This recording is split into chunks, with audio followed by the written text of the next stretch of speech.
యోహాను పేతురు ఇద్దరు కూడా వెళ్ళారు అక్కడికి. వెళ్ళిన తర్వాత ఒక ఆ పుట్టుకతోనే వాడు అతను పక్షవాయు రోగంతో ఉండి అడుక్కుంటూ ఉన్నాడు. అడుక్కుంటున్నప్పుడు అతను అడుగుతున్నాడు తెలుసండి. మరి అడుక్కునేవాడు ఏమంటాడు? అయ్యా అయ్యా కొంచెం ఏమనుంటే ఇవ్వండి, ఏమనుంటే పెట్టండి, నాకు ధనం ఇవ్వండి అని అంటే పేతురు యోహానులు అన్నారు, నువ్వు అడిగినట్టుగా ఆశించినట్టుగా నీవు ఏదైతే అనుకుంటున్నావో అవి మా దగ్గర లేవు.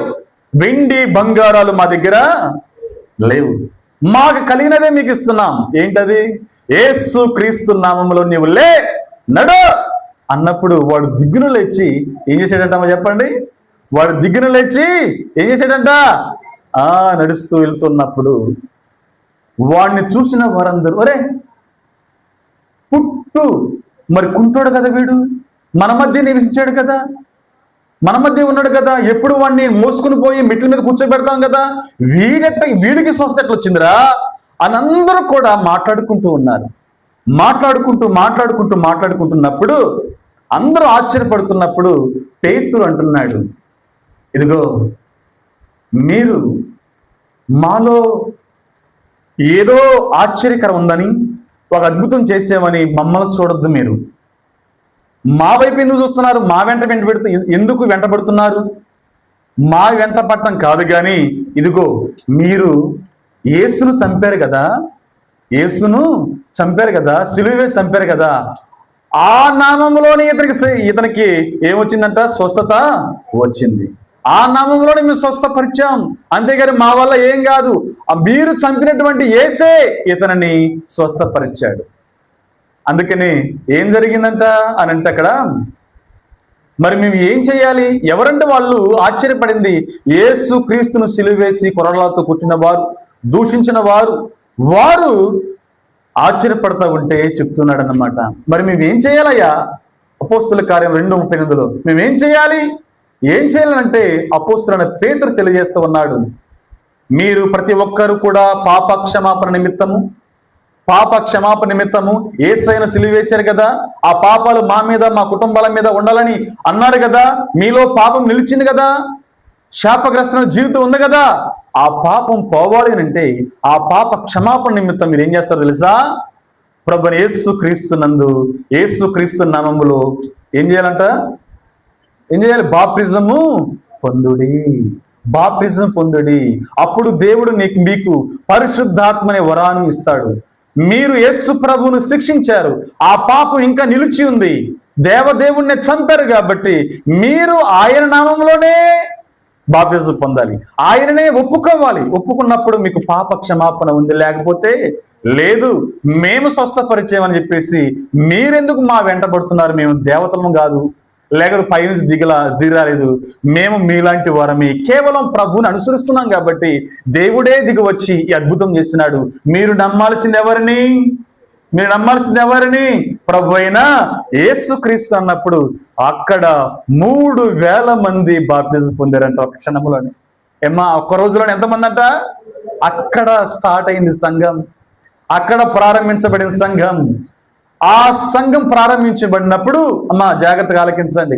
సంఘం ప్రారంభించినప్పుడు వారు అపోస్తుల బోధ యందును ఎట్లా ఉన్నారంట? 3,000 మంది చెప్పండి.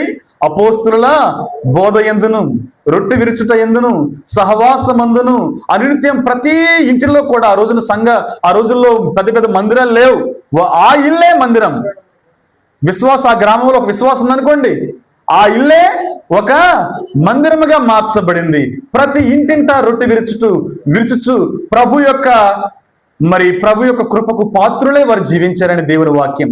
ఆ విధంగా మొదటి శతాబ్దంలో, క్రీస్తు శకం మొదటి శతాబ్దంలో అంటే యేసు ప్రభు 33.5 సంవత్సరాల తర్వాత చనిపోయిన తర్వాత 34-35 సంవత్సరంలో ఈ సంఘం ఏర్పరచబడింది.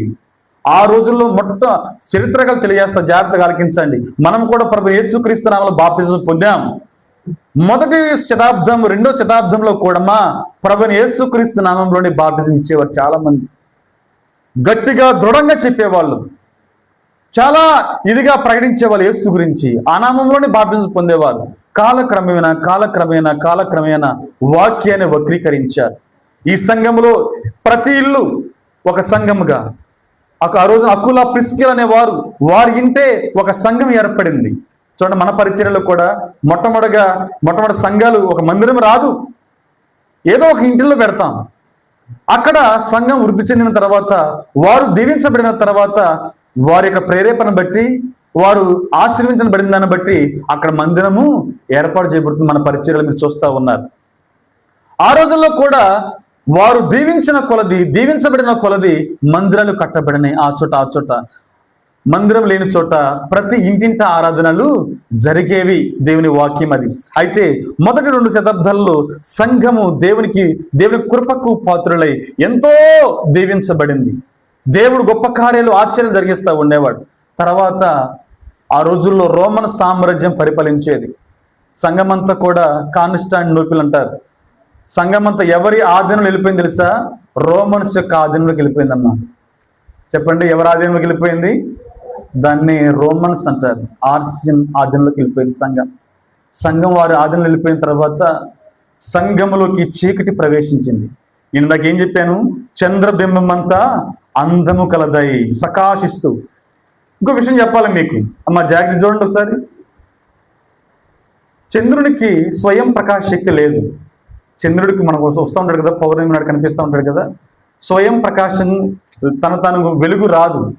సూర్యుని యొక్క కిరణాలు చంద్రుడి మీద పడినప్పుడు చంద్రుడు ప్రకాశిస్తాడంట. సైన్స్ అది. చెప్పండి, సూర్యుని యొక్క కిరణాలు ఎవరి మీద పడాలి? చంద్రుడి మీద పడినప్పుడు. అందుకని ఎప్పుడు కూడా ఈ సూర్యునికి ఆపోజిట్ వేలో ఉంటాడు, వ్యతిరేక దిశలో ఉంటాడు చంద్రుడు. ఎందుకనంటే ప్రసరిస్తున్నటువంటి కిరణాలు ఎవరి మీద పడాలి? చంద్రుడి మీద పడితే చంద్రుడు ప్రకాశిస్తాడు. ఇక్కడ నేను ఏం చెప్పాను? చంద్రబింబం అంత అందం గలదంటే సంఘము అంత అందం గలది.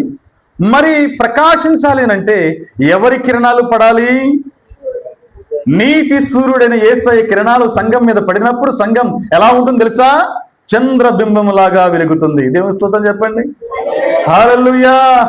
అది సంఘానికి స్వయం శక్తి లేదు.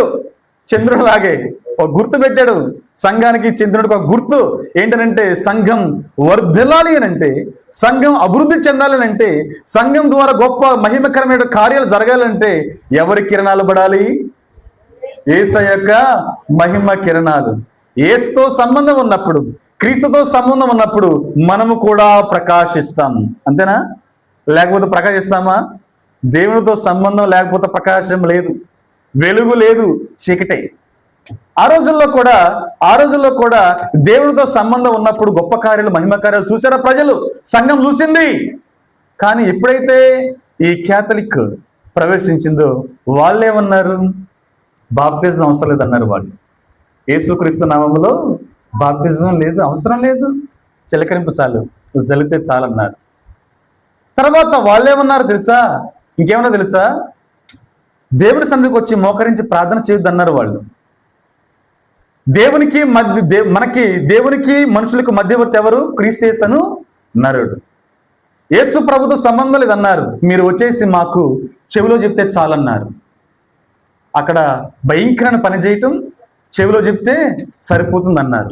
అలా వచ్చేసి చెవిలో చెప్తున్నారు. అలాగా వారిలో భయంకరమైనటువంటి ధోరణి వచ్చేసింది. సాతానుడు ప్రవేశించాడు, సంఘంలో చీకటి ప్రవేశించింది. కాబట్టి మహిమ అంటే సంఘం యొక్క ఉజ్జీవం చల్లబడిపోయిందమ్మా.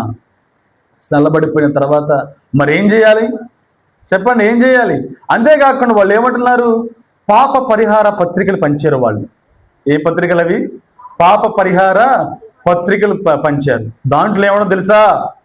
దాంట్లో ఏమవుతుందంటే, మీరు పరలోక రాజ్యం వెళ్ళాలి అంటే, పరలోక రాజ్యము వెళ్ళాలి అంటే మీ ఆస్తులు అమ్మి కానుకలు వేయాలి.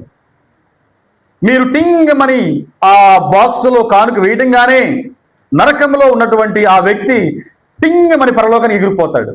దాంట్లో ఉన్న మాట, నరకంలోకి వెళ్ళిపోయిన వ్యక్తి, దేవుని విడిచిపెట్టేసి నరకానికి వెళ్ళిన వ్యక్తి, మీరు మీ ఆస్తిని అమ్మి దేవుని మందిరంలోకి వచ్చి కానుక వేయటంగానే వాడు నరకంలో వ్యక్తి అంట ఎట్లా ఎగిరిపోతాడంట?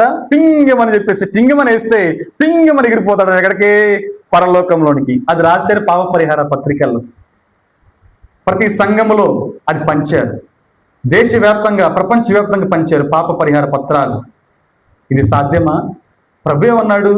మీరు నమ్మి విశ్వసించి రక్షణ పొందడం ద్వారా, యేసయ్యను అంగీకరించడం ద్వారా, పాప క్షమాపణ నిమిత్తం ప్రభుని యేసుక్రీస్తు నామములో బాప్తిజం పొందడం ద్వారా మీ పాపములు ఎర్రమైనా సరే దేవుని దగ్గరికి వచ్చి మరి క్షమాపణ కోరితే ఆ పాపాలు క్షమించబడతాను ప్రభు చెప్తే, వీళ్ళేం సాటి చెప్పారు?